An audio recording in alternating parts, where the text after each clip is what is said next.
And you'll get electrical. They put up. You don't have to do anything. Just put this belt and lie down. And you'll do half an hour walk a day. And all these things are all claimed. These are all like not proven, not scientifically proven. And they could be, at worst, they could be dangerous to your health, and at best, they won't do any good to you. So all these different systems, you can even go for surgery if you like, So, but that is again for people who are extremely obese and, way out for them. So all this stuff, we have talked about all these different things. I talked about pills, yes? Like the bariatric surgery. Yeah, bariatric surgery, yes. So that's, where you go under a surgeon's knife, but, that's extreme. But it is safe. Well, again, it's recommended by a doctor, and the doctor sees that you are so extremely overweight and the risk to your health by staying that way and at the risk of the surgery, both of them are weighed. They say, oh, this is a lesser risk. So it's a lesser of the two evils sort of situation. But again, it's like a shortcut. Okay, somehow you don't think you did made you that, and you're cutting it off with a surgeon's knife. But if you're going to continue doing that, you want to get back there where you were sooner or later. So it's not a long-term solution. Sorry? Well, that is where you're talking about. Actually, they put a band.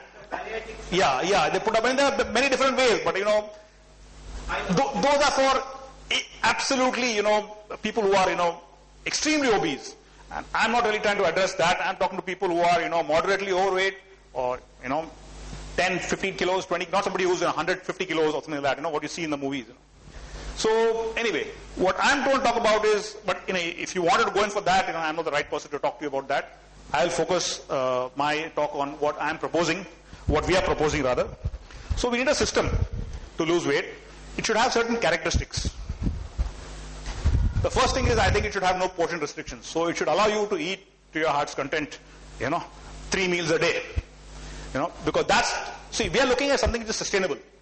We're looking at something which you can do for a long term, which you can sustain for the rest of your life almost. So we don't want some shortcut method. You do it for a few days, few weeks, few months, lose weight, and then you go back to normal.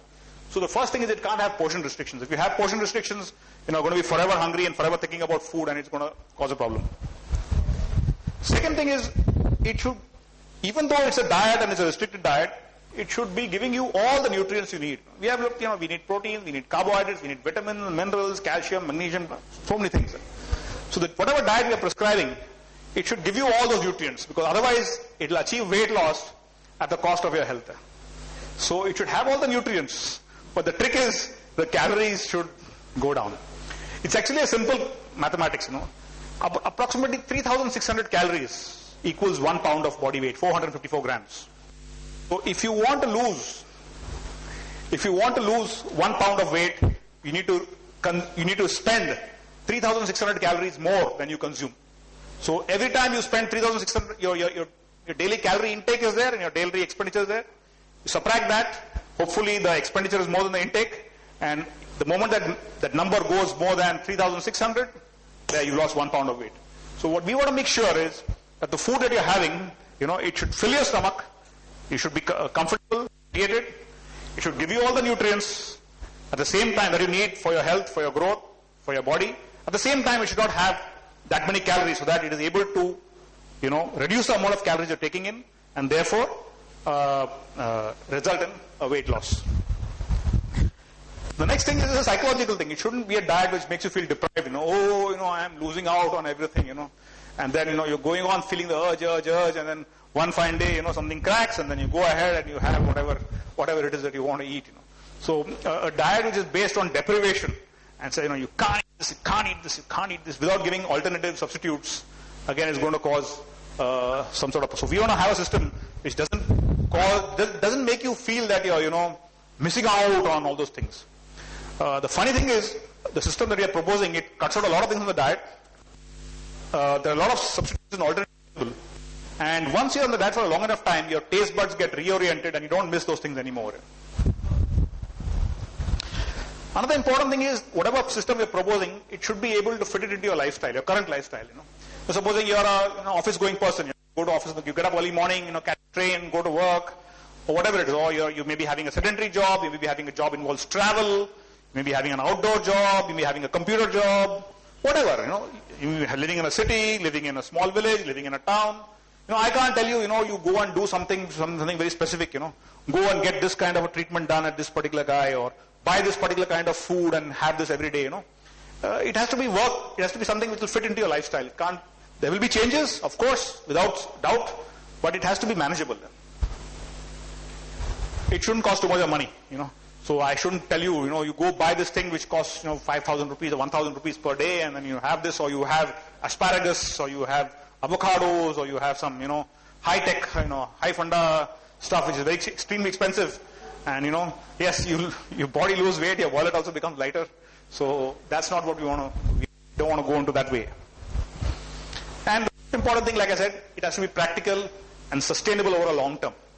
So it has to be something that you can do, not something that just for 1 week, 1 month, but for the rest of your life it should be possible to do it.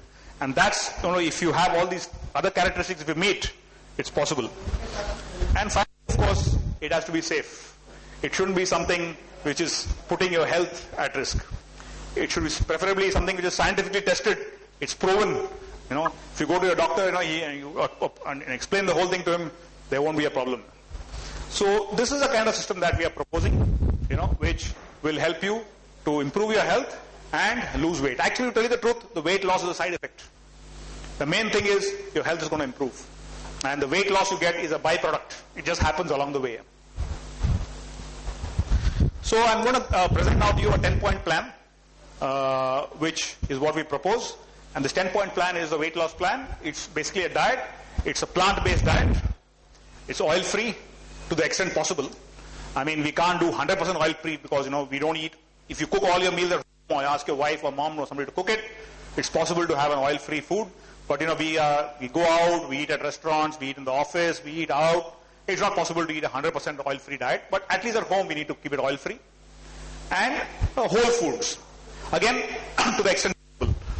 When we are going out and traveling, some compromises have to be made, but at least, most of us, our breakfast is at home, our dinner is at home. Maybe on Saturday, Sundays, maybe our lunch is at home. So the number of meals we eat out, or maybe you can pack a lunch and take it, a dabba or something like that to work. So if you are planning that, you eat most of the meals at home, you take care of that. 1 or 2 meals you eat outside, where these two things, the oil-free part and the whole food part may not be possible. But the rest of it is possible. So, that kind of work. So this is a system I'm proposing, that we are proposing, 10 points. It's not my system. I haven't developed it, I haven't invented it. It's there out in the open knowledge. We're just putting it forward to you. So what is the first point? The first point is we recommend having fruits for breakfast. Okay? Ideally, you should have only fruits and nothing but fruits. But it works for some people. For some people, it doesn't work. That's another very important thing. There is no one fixed plan. People come to me and say, give me a diet plan. What should I eat for breakfast? What should I eat for lunch? What should I eat for dinner? On day 1, day 2, day 3, day 4, day 5? They ask. It's possible we can do it, but one fellow may be a South Indian, one fellow will be a Gujarati, one fellow will be a Marwadi, one fellow will write potatoes, one fellow will write peas. It's very difficult, You have to put some effort, we can show you the principles. Okay, this is what you need to do. But finally you have to take it and you have to make it your own and make something which works for you. But anyway, fruits is what it says for breakfast. Which fruits? Any fruit. Seasonal fruit preferably. Something which grows locally. So it won't cost you, the best fruit is the banana, the cheapest. It doesn't have to cost a fortune. If you go and buy kiwi fruit or if you go and buy cherries, or you're going to burn a hole in your pocket. But if you stick with mosambis and you stick with bananas and mangoes when they are in season, and guava is like a very cheap fruit, extremely healthy. So definitely, fruits is what we sell for breakfast. If you can have an only fruit breakfast, is the best. It'll really accelerate your weight loss. If you can't have only fruit, you have some fruit and then you have something else, which we'll talk about a little later. But, fruits is a very, very important part of the diet. And if you're having only fruit breakfast, like I do, for example, I have been having only fruit breakfast most of the time for the last about 15 years. So I have 2 breakfasts.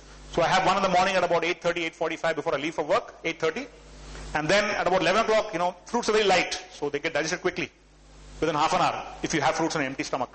So at about 10:30, 11 o'clock, you start feeling hungry again, so you have a second fruit breakfast. So have some bananas or something which I can carry in a bag very easily to office. A banana or an apple or an orange, something like that. Or otherwise you can have, like I said, other stuff. You can have an idli, or you can have a dosa, you can have some cereal, so those things are also possible. But a substantial part, I would say at least half a breakfast, if not all a breakfast, has to be fresh fruits. This is point one. Point two is I would suggest having a large salad before lunch and dinner. So what I'm saying is, okay, you had your fruit breakfast and everything, now it's lunch time. So lunch is going to be a normal vegetarian meal, maybe roti and sabzi or rice and dal or whatever it is that you're used to having. But what I'm saying is, before you have that, you need to have a large portion of raw vegetable salad. What can the salad be? It can be India. Oops, forgot to put that off. Excuse me.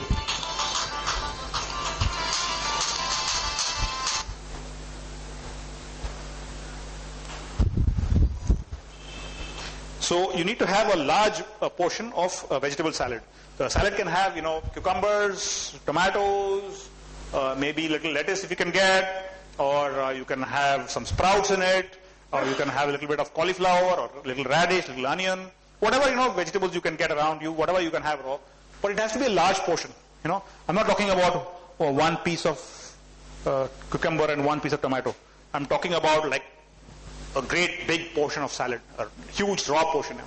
You can make it tasty. You can add chaat masala on it. You can have some chutney. You can have some whatever dressing you like. You can have olive oil and vinegar, or you can have lemon juice and honey, or whatever you want. You can put to make it tasty. It's important to make it tasty.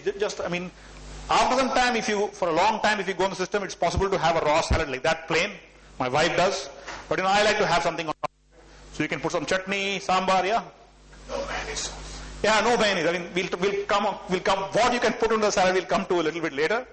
But a nice large raw salad, it's about, I would say, it should be about half your meal. So if you're having 2 plates of food, 1 plate should be the raw salad, and the second plate should be whatever food you're having. So now, why? Why are we talking about these things? Why? Why fruits for breakfast? So this whole system I'm going to talk to you about, it's not something based on whims and fancies. It's based on logic, the scientific, systematic reasons for each and everything we are saying. So, because you must understand why you are doing what you are doing. Only then it really works. Otherwise you think, theek hai. Then somebody will come and talk something else and you might get convinced to stop it. So why? So first thing is, fruits are at least 70% water. Even vegetables are all 70%. Watermelon is 90% water, maybe more. And all water is 0 calorie. So when you're having fruits and vegetables, 70% of that at least is 0 calorie. So you're eating stuff, it's filling you up, but the calorie content is not. So you can see this, for example, I don't know if you can see this. So it talks about all these fruits, apple, 84% water, apricot 86% water, banana 74% water. If you go for watermelon, it's 92% water. On the vegetables, you can see 90, 95, 80, 90, 95%, 92, 87%, whatever. So all these fruits and vegetables, we have them in the form of salad, a very, very high water content. So, and the water is 0 calorie. So that helps you to intake food, but not build up the calories. But it's not just water. All these foods, if you have them in the raw format, especially if you have them unpeeled, we would recommend having fruits, vegetables unpeeled to the extent possible. Not everything, but grapes I would not suggest, because grapes are too heavily put with pesticides in India. But most of the other stuff, you can wash it, and unpeel. If you have that, getting a lot of fiber. And the fiber, what happens is, when you eat food with fiber, it fills you up faster, it delays the absorption of the sugar into the bloodstream, and you tend to eat less. So again, all these foods I told you about, vegetables, fruits, they're all high in fiber. Grapes you said, no, grapes I would not recommend consuming, unless you have an organic source, because in India, grapes are the crop where the maximum, in fact, they don't put water to the grapes. They put the pesticide in the water itself. And the water, when they're watering the plants, it goes with that, Extremely high use of pesticide. So I personally won't recommend having grapes. Yeah, so I won't recommend having grapes. But apart from that, coming back to fiber. So there's 2 kinds of fiber, soluble fiber, insoluble fiber. I don't want to get into all that. But what I'm trying to say is all these raw vegetables and fruits, even if you have